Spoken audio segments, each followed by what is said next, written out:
రాష్ట్రాన్ని దేశంలోనే నెంబర్ 1గా మార్చేలా తెలంగాణను అభివృద్ధి చేస్తామన్నారు సీఎం రేవంత్ రెడ్డి. అన్ని రంగాల్లో రాష్ట్రాన్ని ముందుకు తీసుకెళ్తామన్నారు.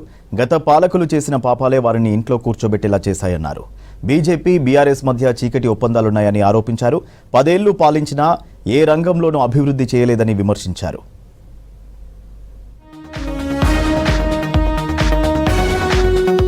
భూ సమస్యలు లేని తెలంగాణ నిర్మాణమే ప్రభుత్వ లక్ష్యమన్నారు సీఎం రేవంత్ రెడ్డి.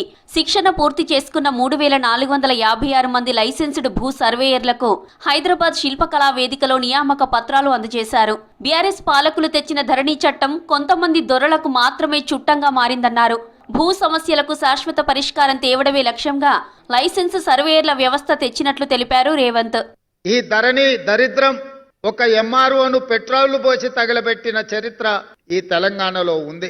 ధరణి దోపిడీ గురించి ధరణి చట్టాన్ని అడ్డం పెట్టుకొని ఈ భూమి మీద ఆధిపత్యం చెలాయించి దోసుకోవాలనుకున్న దొరలకు మొన్న జరిగిన ఎన్నికల్లో ప్రజలు గుణపాఠం చెప్పి బంగాళాఖాతంలో విసిరేసిండ్రు. ఈనాడు తెలంగాణ రాష్ట్ర ప్రభుత్వం భూ సమస్యలకు శాశ్వత పరిష్కారం చూపించాలి, వాళ్లకు సహాయంగా ఉండడానికి ఈ లైసెన్స్డ్ సర్వేయర్ల వ్యవస్థను. గత బీఆర్ఎస్ పాలనలో యువతకు తీవ్ర అన్యాయం జరిగిందన్నారు సీఎం రేవంత్ రెడ్డి. 10 ఏళ్లు అధికారంలో ఉన్నా నియామకాలు చేపట్టలేదని విమర్శించారు. టీజీపీఎస్సీ ఎగ్జామ్ పేపర్లు జిరాక్స్ సెంటర్లో దొరికిన సందర్భాలు అనేకం ఉన్నాయన్నారు.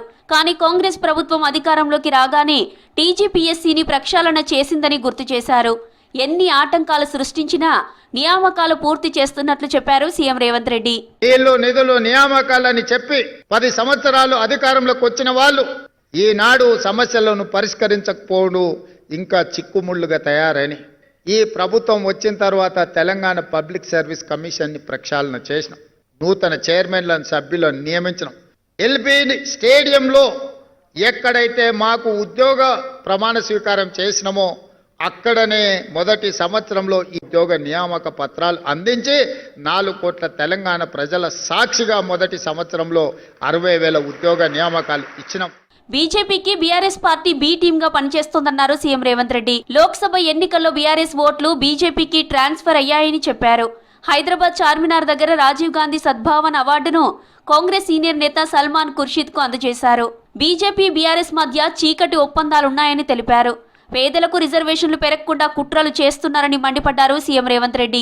రాహుల్ గాంధీ గారు ఇక్కడికి వచ్చి తెలంగాణ రాష్ట్రంలో మీరు ప్రభుత్వాన్ని తీసుకురండి, వాళ్ళని అభివృద్ధి పదం వైపు నడిపిస్తాం, సంక్షేమ పథకాలను వాళ్ళకు అందిస్తామని చెప్పి ఈ వేదిక నుంచే రాహుల్ గాంధీ గారు చెప్పడం జరిగింది.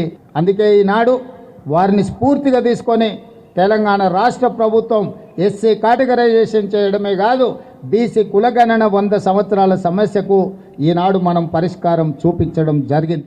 అభివృద్ధి, సంక్షేమం, రాజకీయ ప్రాతినిధ్యంలో యాదవులకు సముచిత స్థానం కల్పిస్తామన్నారు సీఎం రేవంత్ రెడ్డి. హైదరాబాద్ ఎన్టీఆర్ స్టేడియంలో సదర్ ఉత్సవాన్ని ప్రారంభించారు ముఖ్యమంత్రి. 10 ఏళ్లు అధికారంలో ఉన్న బీఆర్ఎస్ సర్కార్ సదర్ ఉత్సవాన్ని రాష్ట్ర పండుగగా గుర్తించలేదన్నారు. కాంగ్రెస్ వచ్చాకే సదర్ ఉత్సవాన్ని రాష్ట్ర పండుగగా గుర్తించామన్నారు రేవంత్. నాకు ఆశ్చర్యం అనిపించింది. తెలంగాణ రాష్ట్రం వచ్చి 10 సంవత్సరాలైనా సదర్ను రాష్ట్ర ఉత్సవంగా ఎందుకు నిర్వహించలేదో నాకు అర్థం కాలే. కానీ రాజకీయాలకు వెళ్లకుండా తక్షణమే సదర్ను రాష్ట్ర ఉత్సవంగా ప్రకటించడమే కాదు, రాష్ట్ర ప్రభుత్వం తరఫున నిర్వహించడానికి అవసరమైన నిధులను కూడా కేటాయించడం జరిగింది.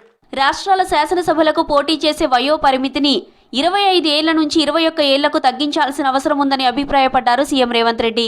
ఇందుకు సంబంధించి అసెంబ్లీలో తీర్మానం చేస్తామని ప్రకటించారు ముఖ్యమంత్రి.